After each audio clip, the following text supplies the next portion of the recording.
what they don't tell you about social media nowadays. What's up, guys? DC. And, you know, when it comes to social media, it's one of the silent killers in life. And it all goes to comfort, okay? And I've explained why comfort is such a danger for literally every single person on this planet.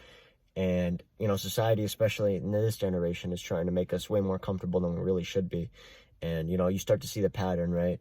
All these chemicals, all these things in plastic that we're all surrounded by nowadays, they have these things that lower our testosterone and just make us more docile.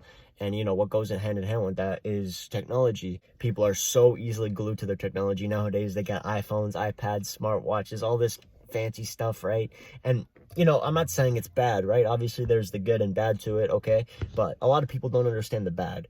And it's very, very, very easy to abuse this type of stuff when you don't understand the bad. So that's what we're going to talk about today, is a lot of the bad things about social media. Is that, people not only like spend hours and hours a day on these devices just doing absolutely nothing productive. Social media has also ruined our attention spans. I mean, it's pretty obvious. You go to TikTok and it's not even like a 7-second thing anymore. It's like every second, a second and a half, you see something and it doesn't interest you and you swipe. I mean, do you guys like think about how damaging that is to your attention spans?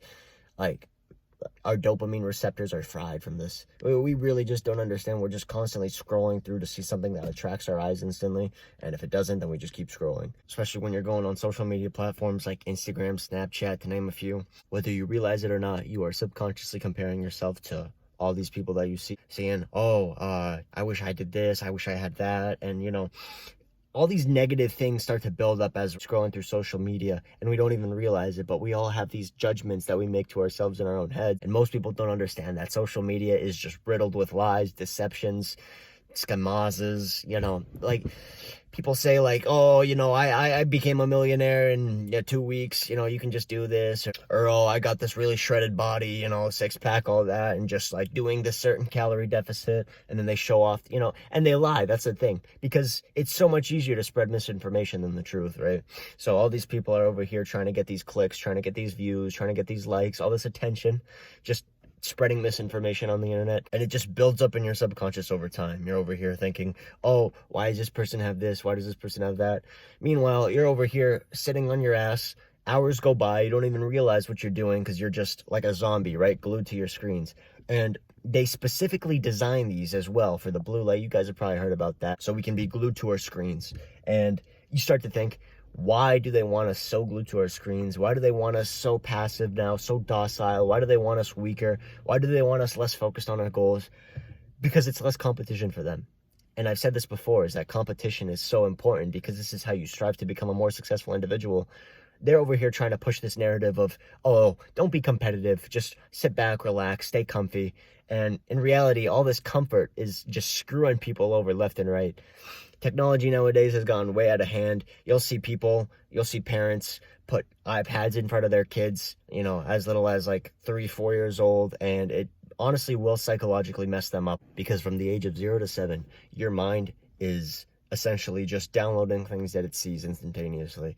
You are learning by watching the world around you. This is just horrible parenting on their part, but they'll just be like, okay, here's an iPad, sit over there, don't bother me. And because this is the first generation, a lot of us are unaware of the psychological effects that all these screens have on these children, but it really will have negative effects on your child growing up. It's especially so toxic for your dopamine, right?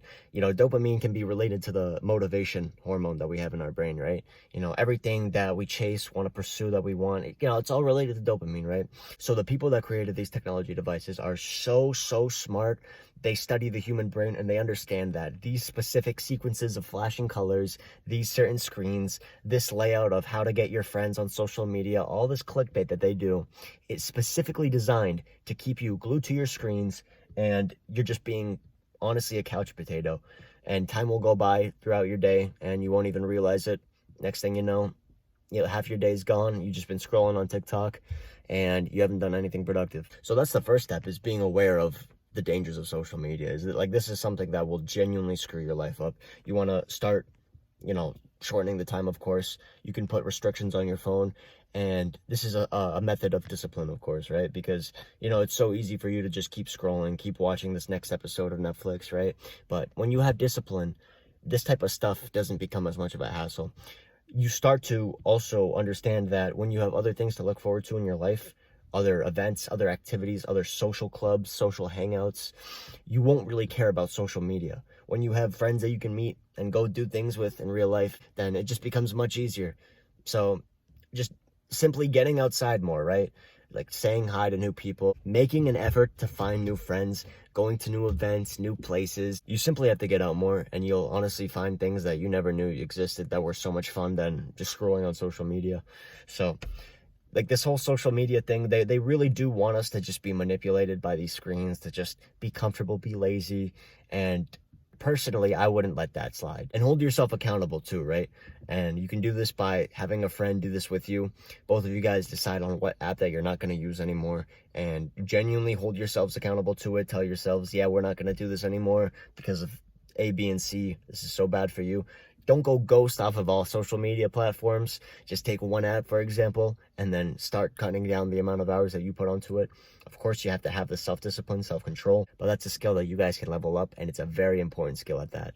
So being aware of social media addictions and dangers and knowing how to solve them is a key component of how you actually become a healthier individual. And that's why I made a video on this today. Overall, though, I'm very thankful that you guys listened to this video, and I'll see you in the next one.